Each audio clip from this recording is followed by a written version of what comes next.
Since man first found his voice, we've been using music to understand our place in the universe and record our history.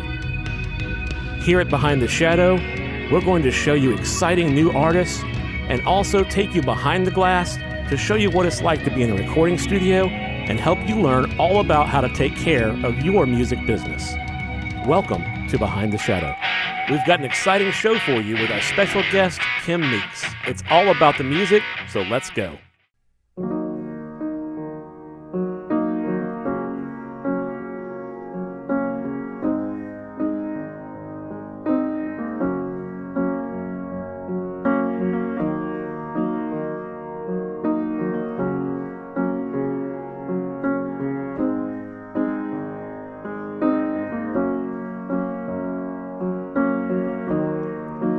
Everybody loves you if they only knew the things you do. Your fame opens the door and your name draws them in more. How could you do the things you do? Now the tables are turned. Now you better learn to forget midnight, and the truth is gonna burn. Now you better learn to forget midnight,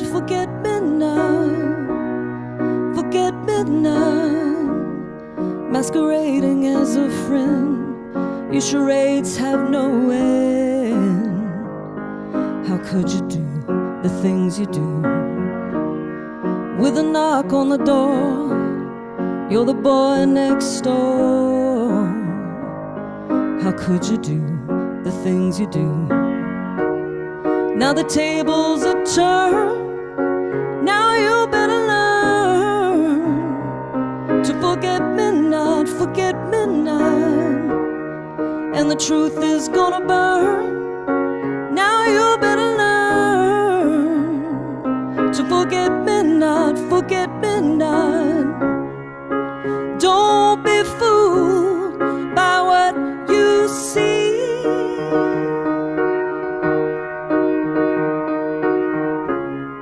'Cause what you see can't be believed.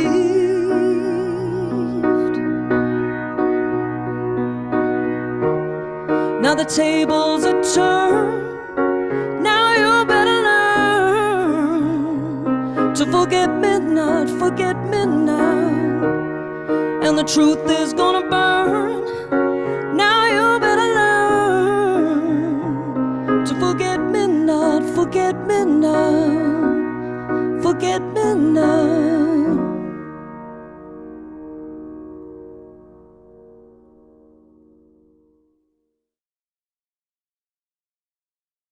And whoever said that it's all about who you know, they were so right, because I will have this woman on the show anytime, all the time. Behind the Shadow today, we have my dear friend Kim Meeks, who is also extremely talented. And Kim, thanks for coming on the show. Thanks, Joey. Thanks for having me.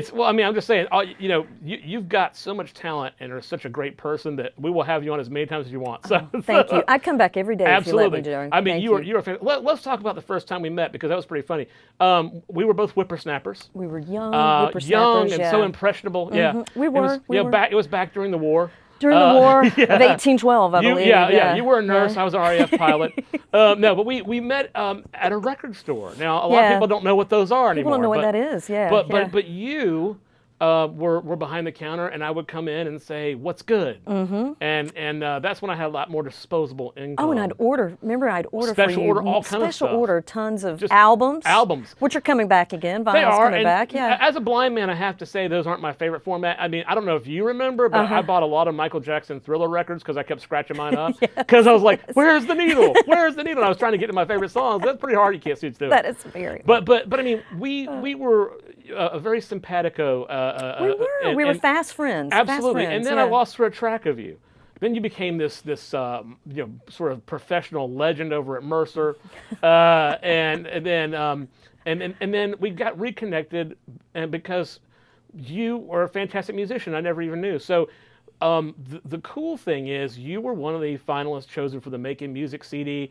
If those of you don't know what that is, that's a CD that I helped create with Newtown Macon, where a lot of artists that were very talented and playing a lot here in town needed some recording services and they really couldn't have afforded them on their own. So they were sort of representatives of our town, sort of miniature musical ambassadors, because we made the CDs free, and they're still available. By the way, newtownmacon.com, you can look for Making Music CD. The music's still available. But you won that competition for the first round. There were two CDs that came out, Volume 1, Volume 2. Yeah. And then you made a full EP, which I'm really, really proud of. I think it turned out really well. And you and I spent a lot of time. I was honored to be your producer, and you guys spent a lot of time trying to craft something that was really special. I will say, one of the funny things is I thought it was a great idea. The beginning, you've got a song. You're going to play it for us today. Yeah. And so everybody's pretty when they're young is the theme of the song. That's the hook. Everybody's pretty when they're young, and it was such a great song. And I thought, it'd be cool to make this wistful and kind of like you're remembering the past. So I did some treatment to the beginning of the song that kind of made it sound very echoey and kind of like it was coming from the past. And we also added some vinyl processing, so it kind of had the crack and pop of an old vinyl record. Yeah, yeah. And I know you've heard it once from somebody, and I heard it once from somebody. They're like, "Hey, there's something wrong with this CD. It keeps skipping." Exactly. And I was like, "Wow, I try to be artistic, and what do I get?" Yeah, but we only had, out of all the people that heard the record, there's only 2 people that said that. Yeah, I liked it. I think that was the most important thing. You and I liked it. They were probably drunk when they listened to it. That's right. But anyway, tell me a little bit about you've been touring some, you've been playing a lot more, which I'm very happy about. But tell me a little bit about the story. You have the album has a sort of a sense of completion. The songs all sort of feed, in my mind, they all feed one another for a story. So tell me a little bit about the story behind the EP, which I think is called Forget Me Not. Yes, you're right. It's Forget Me Not. And the 2 songs I'm going to do today are Everybody's Pretty When They're Young and the title track, Forget Me Not. And do you feel comfortable sharing? I know the backstory. Can you talk a little bit about the backstory of Forget Me Not? Yeah. Well, I won't name names because I don't want to ruin it for anybody. But it won't be hard to figure out if you think about it. Yeah, it's. I started writing it. It was a very famous celebrity a few years back who ran into a lot of trouble, and hopefully summarizes my thoughts about the whole thing. About you don't really know people. And that are celebrities, So that's what this song is about. And actually, it's kind of written from the other person's point of view that was involved in the situation. Yeah. So, and I mean, the thing about I think what's interesting now about artists like you and I are thrilled to get 5,000 Twitter followers or whatever. But I think in today's market, I mean, people are feeling like they have the right to be part of your personal life more than they ever did before. Yeah. But it used to be the only way you heard about stars was in a magazine like People or something like that. But now, everything you do in Twitter, people can be involved in. And I'm okay with that just because I'm myself all the time. Right. And what you see is what you get, and you can like it or not, and that's fine. But I mean, it is a lot of pressure to we're not perfect. No. And it is a lot of pressure to have that constant scrutiny. It is, you're right. And now we know so much more about celebrities than we ever did. And in some ways, I wish that wasn't the case. I wish we could go back 20 years. Should never meet your heroes. Oh, that is so true. Yeah. Yes, you should never meet your heroes. And although, and you don't want to know what they had for breakfast. I really do not want to know. I could care less.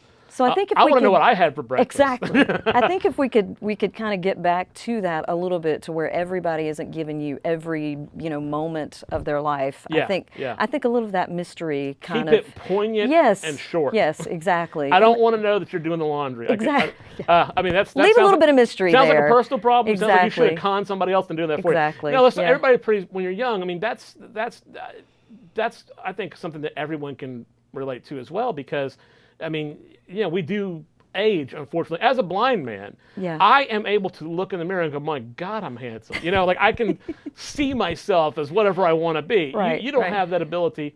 Right. But people do age, and it is a little sad sometimes to realize that you're not 20 anymore.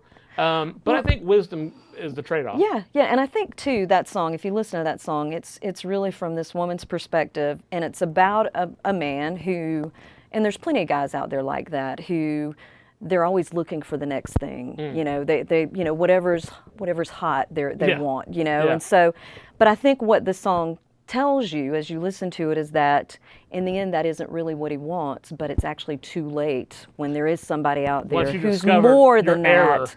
Exactly. So that's why it's everybody's pretty when they're young, but really it's how he realizes that he actually wants more than that. So tell me real quick, I know we want to get to the playing, but you have been recently experimenting, pardon me, with guitar as well as piano, which I'm kind of excited about. So I know you've been working with that, but tell me just a little bit about your songwriting process when you create these works. I mean, what is your nuts and bolts approach to songwriting? Well, and you've been teaching me guitar, so it's been great, and yes, I love it. The whip, cracking the whip on me. Right. But I think, you know, the process is, it depends. A lot of times it can just be the melody, or you might get a hook in your head. It's so, and you probably feel the same way. There's so many different ways you can get inspired, you know, and sometimes it comes from just playing. Sometimes you wake up and you think of something and you make sure you write it down. Always make sure to have a pen and paper. And I don't believe in wherever paper, I am. but Well, you probably have your my phone that Yeah. you record any ideas that you have. I do. So, or if I come up with a melody and I'm not able to sit down right at that moment, I'll record it on my phone and then I'll go back and listen to it. So there's tons of ways. Some of the songs are very personal. Some of them aren't, just me kind of looking into somebody else's life situation. But yeah, so there's all sorts of ways that you can get ideas. Well, so. I think that you have a real strength as an artist, as a songwriter. I think you paint some very vivid pictures, and I think your voice is something really special. So we're going to introduce that to you now. This is Kim Meeks and the album, Forget Me Not, available where all good music is sold. And let's get you back there and put you to work. All right, thanks, Joey. Thanks for coming on. Thank you.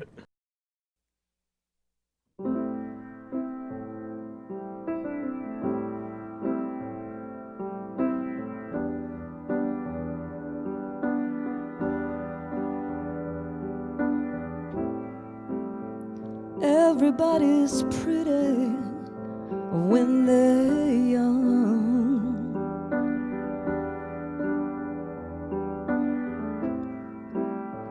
Everybody's pretty when they're young.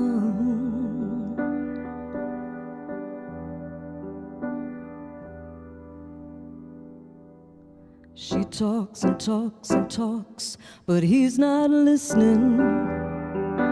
He's just looking around for something easy right now. 'Cause everybody's pretty when they're young. It's okay, it's alright. Everybody's pretty when they're young. It's okay, it's alright. Everybody's pretty when they're young. He takes and takes and takes, but something's still missing.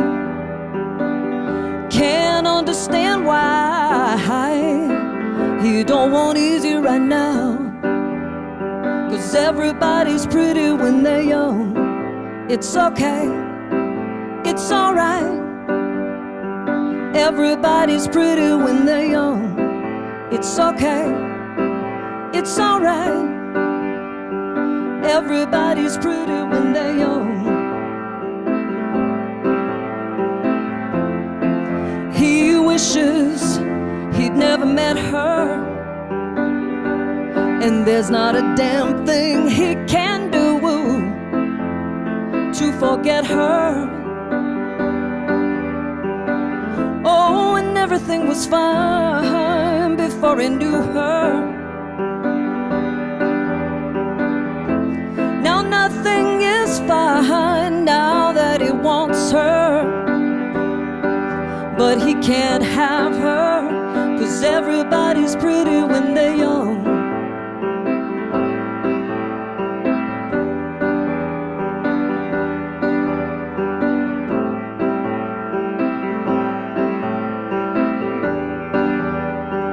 Everybody's pretty when they're young. It's okay, it's alright. Everybody's pretty when they're young. It's okay, it's alright. Everybody's pretty when they're young. He talks and talks and talks, but she's not listening.